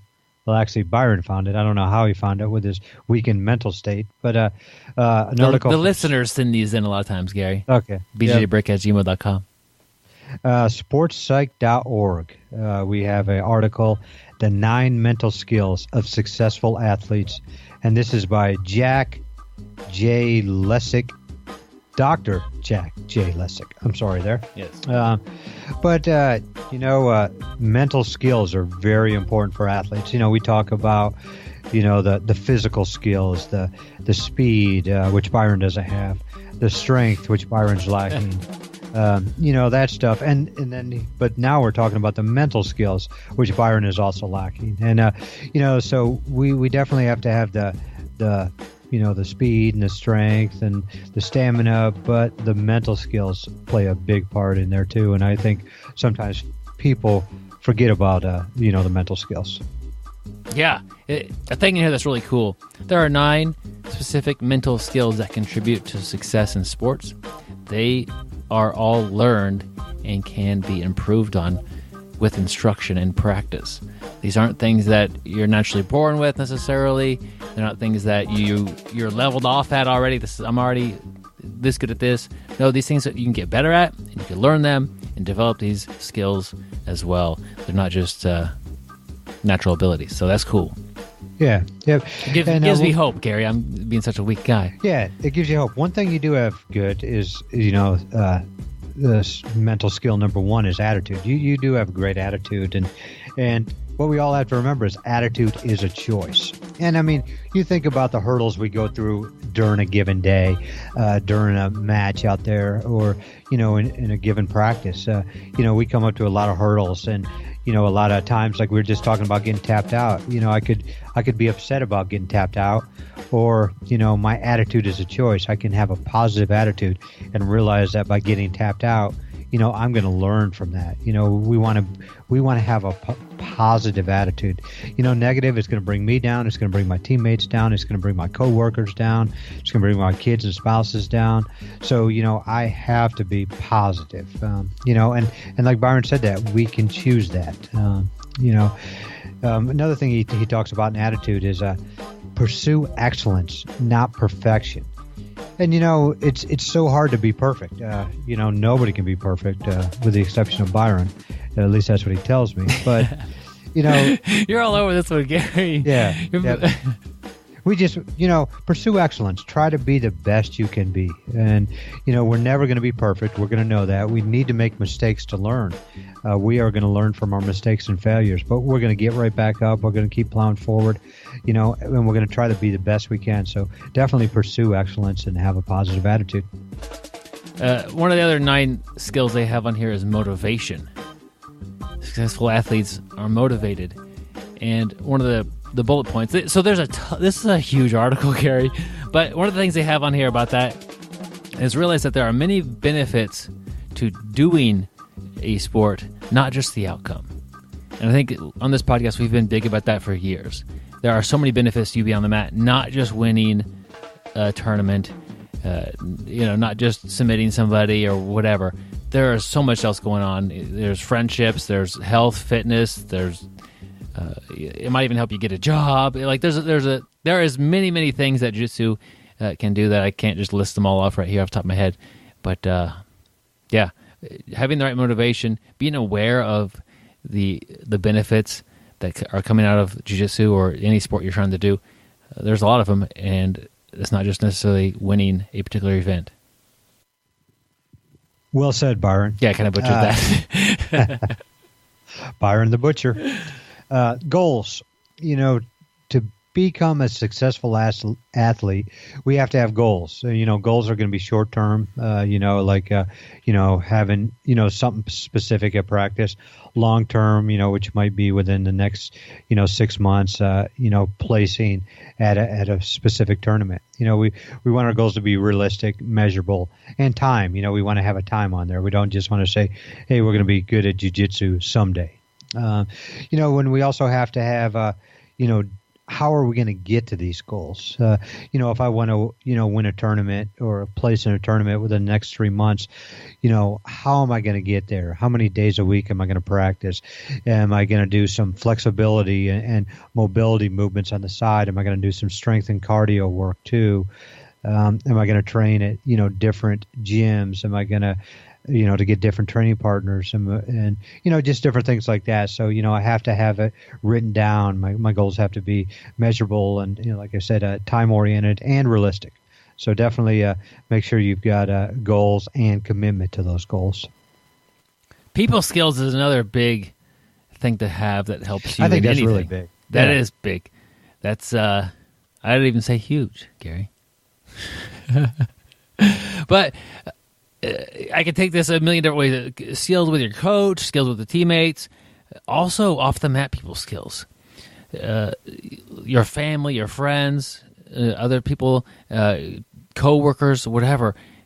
Having good social skills, people skills with those people is important to your on-the-mat success as well. If your spouse doesn't really realize the level that you want to get to in jiu-jitsu or perform at, they may not feel like they're supportive of you if you haven't explained that very well. You haven't had the social skills to explain what you want to do with your jiu-jitsu. Same thing with work. They can't believe you're wanting to miss 2 days to go to a tournament or something like that. Well, you have the time, but maybe they're having a little bit of a conflict with your value system. If you could explain it, it probably helps out a little bit better. Just having those good relationships with people on and off the mat will make your on-the-mat life smoother, much like Gary's skin, very smooth. He lotions that stuff up. Yeah. I don't even know where to go with that, Byron. Go to the next bullet point. Yep. I'm going to do a little self-talk. That's the next bullet point.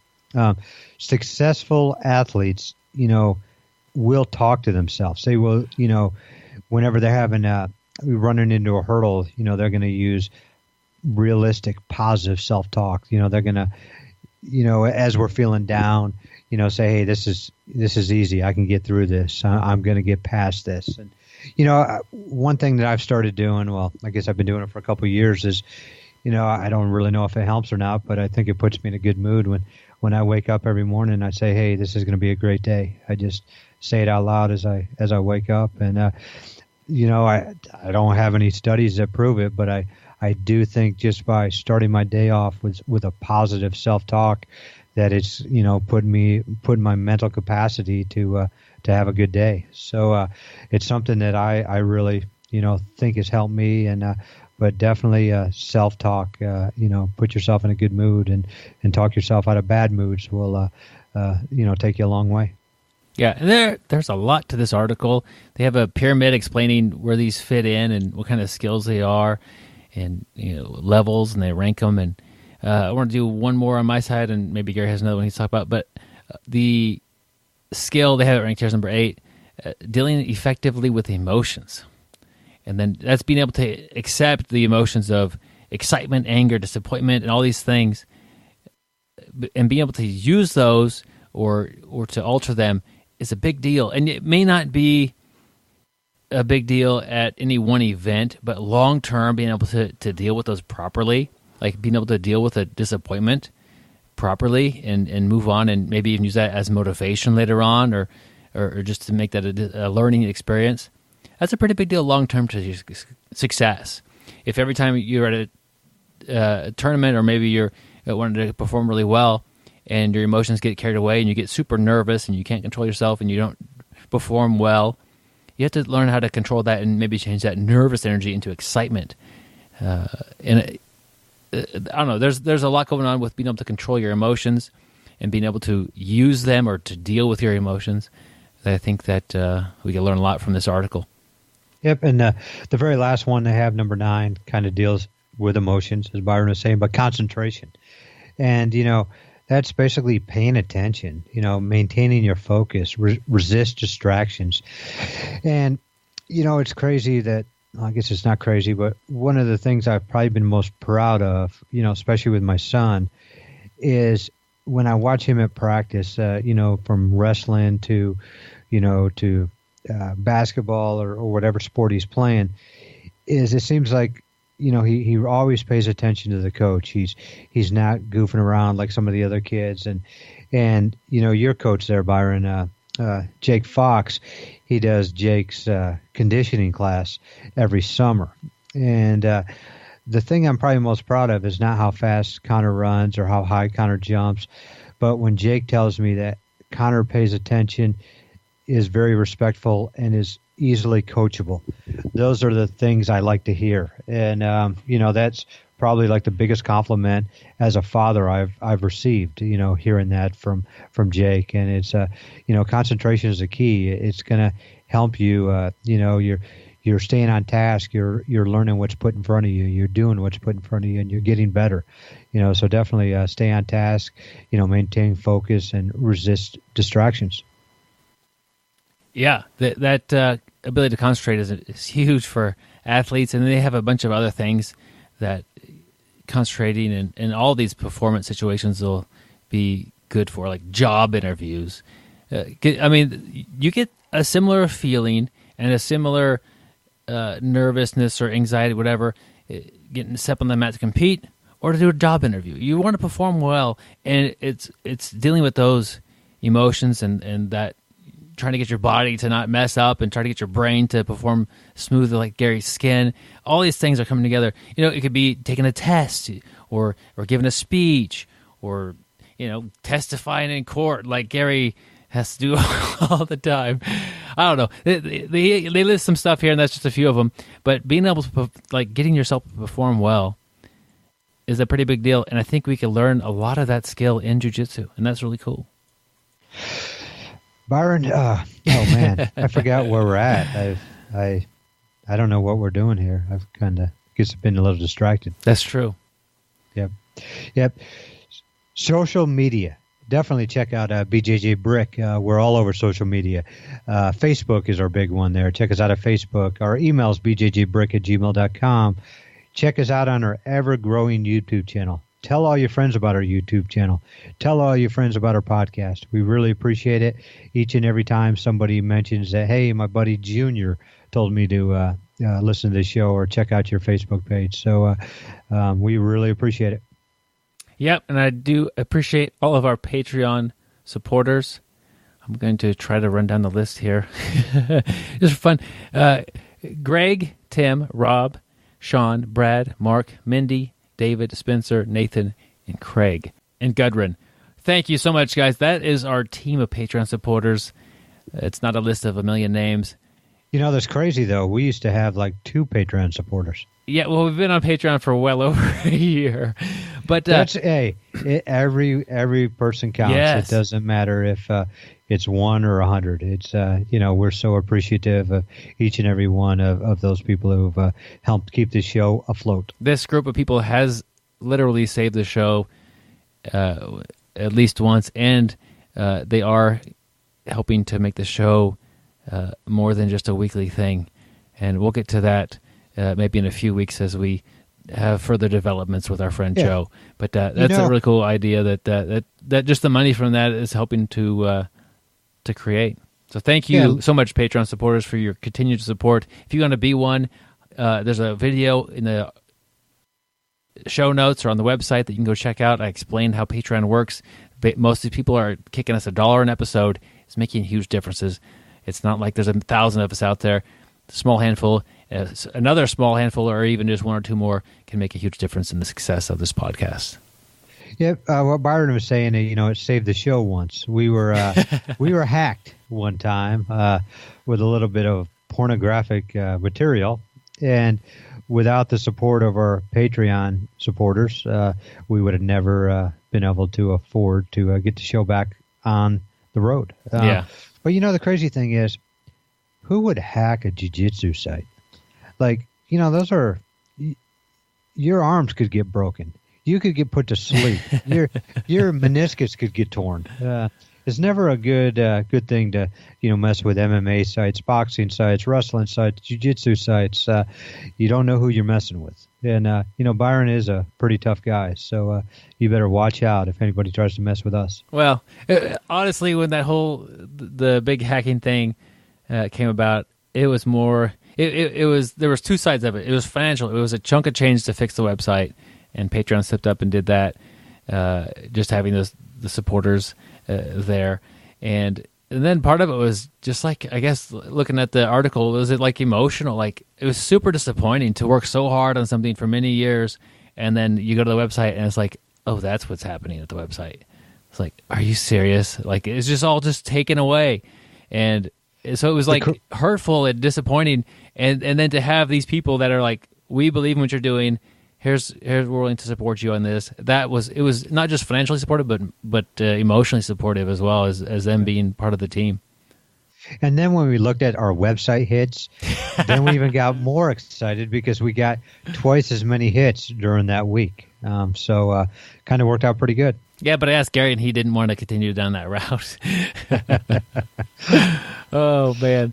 But we've talked a lot about this week being grateful, and we're definitely grateful for the Patreon supporters. And the quote was talking about giving gratitude.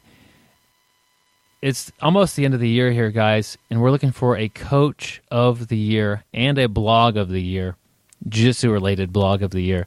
And also, I guess I haven't said it yet, jiu-jitsu coach of the year.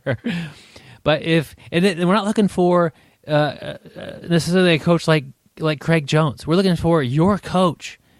How has your coach impacted your life? We want like real stories about everyday coach helps people on or off the mat, whatever it is.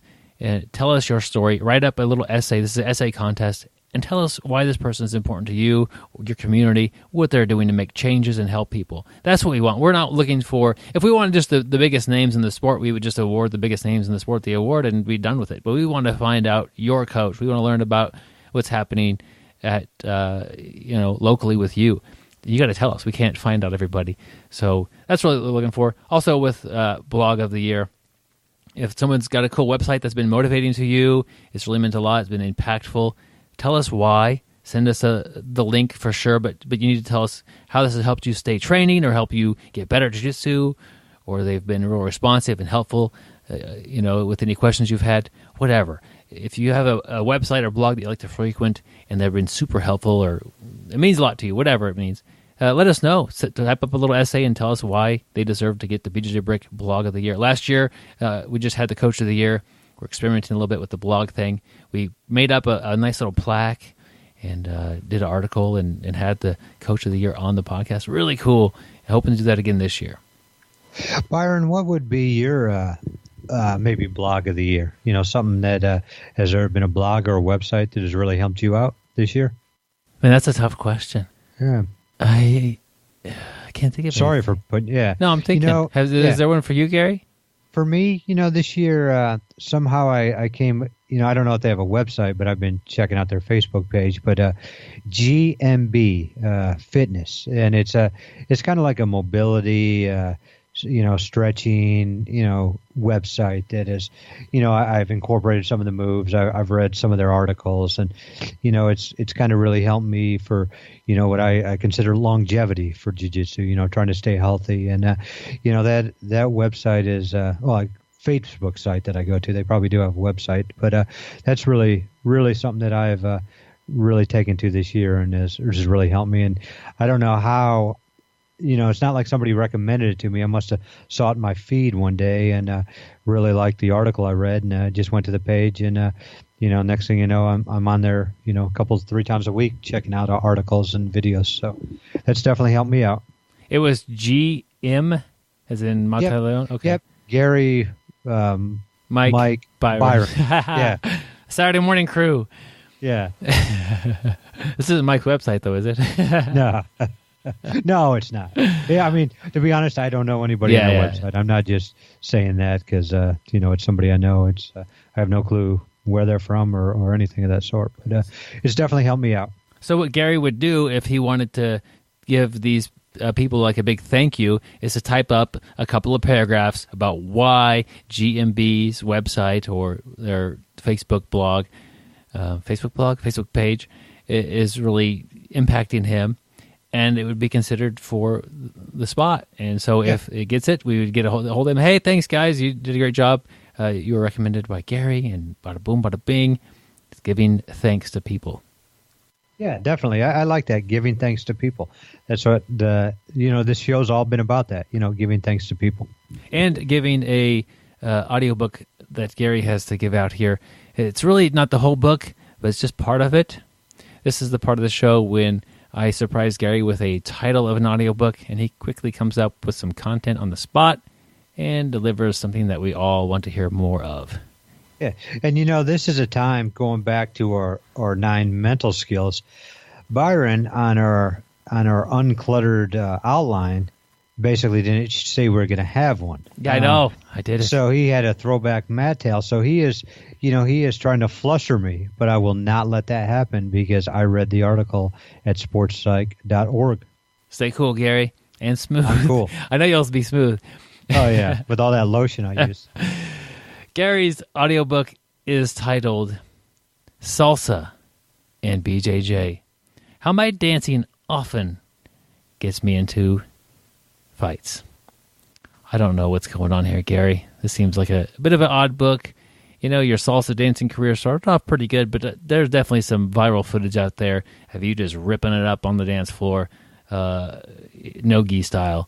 Not so much dancing. I think maybe your lack of skill, perhaps, in your salsa dancing is the reason why you don't take criticism very well by the people who are laughing at you. But I don't know. Gary, what's up with this book?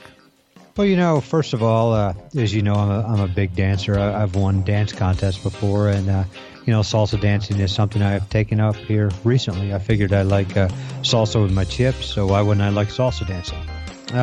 So we kind of go in the background and go through my competition footage, competition resume of, all the dance contests I've been in and placed. And then we go, we talk about, how to get in shape for dancing, stretching, working on your feet, stuff like that. But, one of the big things that happens when you become a salsa expert and you go out to clubs is women are attracted to you. I mean, it's a skill that I've never had before. And that was a big change for you, wasn't it, Gary? Yeah, it's something I wasn't used to. But what happens when women are attracted to you, men start hating you, because a lot of times you'll steal their girlfriend with your great dancing skills. So basically, I have then had to learn jiu-jitsu to take care of myself. So we talk about, first of all, how to use jiu-jitsu in situations, where you're dancing, will make a couple or 3 guys mad and they'll come at you.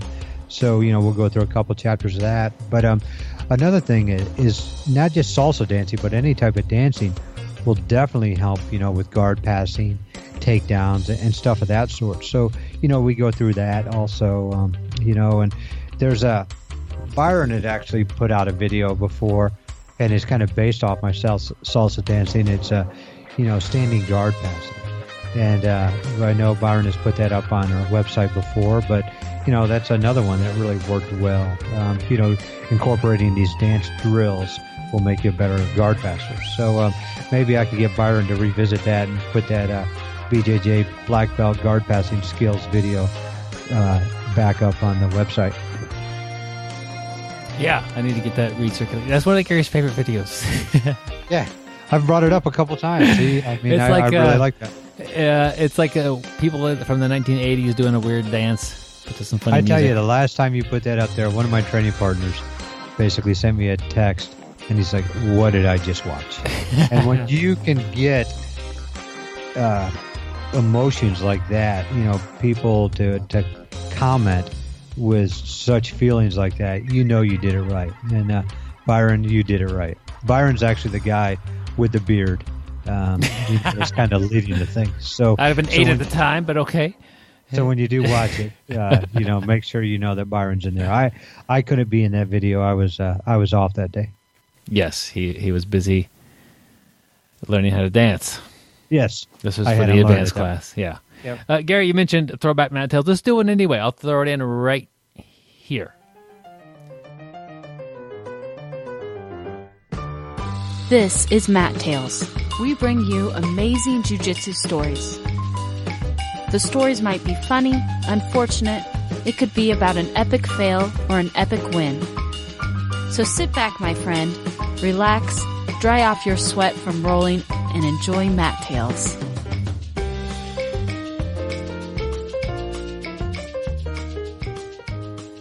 When I first started training BJJ, for some reason, I wanted to wear socks on the mat. My instructor told me the first night that he doesn't recommend that I wear socks, but I did anyway. The second night I came in, had my socks on, he told me to take the socks off and try grappling. Well, my instructor was correct. The traction was much better without the socks. I was able to move and flow more freely. So I continued training for several months with no socks on. I train right after work.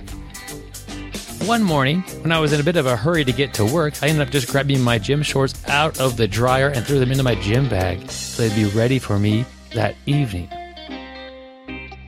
I got to school, I quickly changed into my no-gi clothes and got on the mat. We did our normal warm-up and some drilling, and then it was time for the technique portion of the class. As we're standing there, sweating and breathing heavy, I think the static electricity in my shorts changed, and a single sock fell out of my shorts and landed by my feet. I picked it up, and the instructor noticed me picking up a sock. He stopped teaching the technique, and he asked in front of everyone, "Why are you holding a sock? We've discussed socks on the mat, and we agree that they are not good." Well, I didn't want to cause any trouble in the class, and I knew that I was not going to cause any trouble in the class because I was not wearing this sock. Not wanting to draw any more attention to myself and this sock, I simply said, "The sock fell out of my shorts." Upon saying this, I instantly knew it was a mistake. The entire class burst with laughter, as they implied that I was using this sock for some sort of male enhancement device inside of my shorts.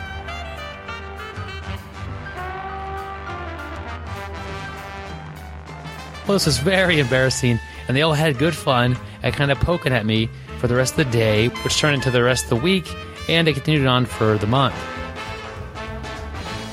As the lint from this joke settled, I ended up landing on the nickname Tube Sock, and it's stuck with me ever since. Now, I have learned a lot in jiu-jitsu. Arm bars, sweeps, chokes. It's been a lot of fun, and I continue to learn every day. I've also learned that you cannot get traction while you're wearing socks on the mat. You should leave them at home. I've learned by my teammates, they were graciously enough to teach me how to take a joke. And now when I'm at home and I'm doing laundry, and it happens sometimes that you lose a sock in the laundry and you end up with just one sock without a pair, now I have something that I could do with that single sock when I go out.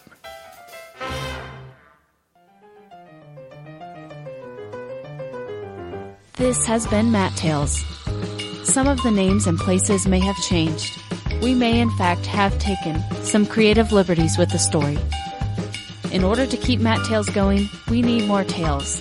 Tales from listeners like you. Send your tales to bjjbrick@gmail.com. We look forward to hearing your amazing stories.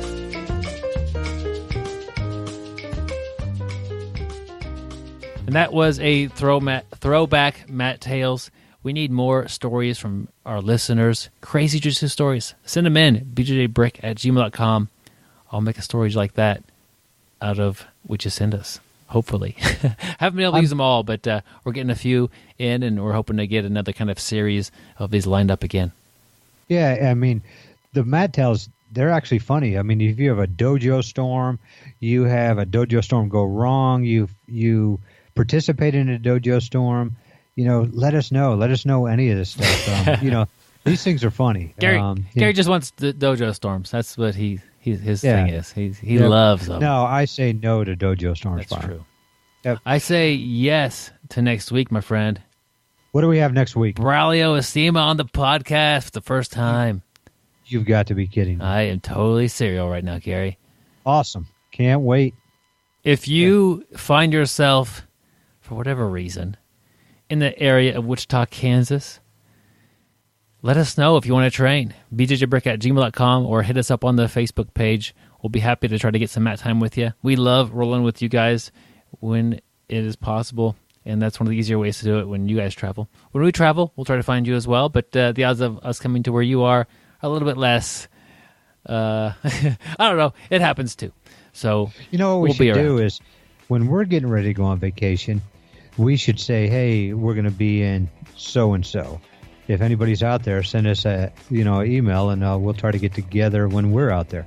Okay. How do you like that, That's Byron? You know what? That's a good idea. Here's the problem Can I've had you say with that again? Can you say Gary that again? had a good idea. Yep. Okay. So I don't post when I go on a trip online. Yeah, good call. That's kind of scary. Yeah. Here's the deal. Yeah. I will be in San Antonio sometime in the next couple of months. Let me know. Yeah, that's how we if you're in San Antonio, you want to get some mat time, I'll be sure to bring a gi or at least a pair of grappling shorts and some oil and deodorant. No, hit me up if you're in the area of San Antonio and possibly even between Wichita and San Antonio. It'd be cool. That'd be fun. So I guess that's the easier way. I'm not going to say the date. Hit me up at BjjBrick@gmail.com, and I'll work out the date with you if it's at all possible. And we'll get some mat time. I'd love to train when I'm there. That'd be awesome. Yep. And then maybe when you guys are done, you can take Byron out for a large drink of queso. There you go. Gary likes to watch me drink queso till I get sick. As always, stay sweaty, my friends. And don't forget to shower. And don't bathe in queso.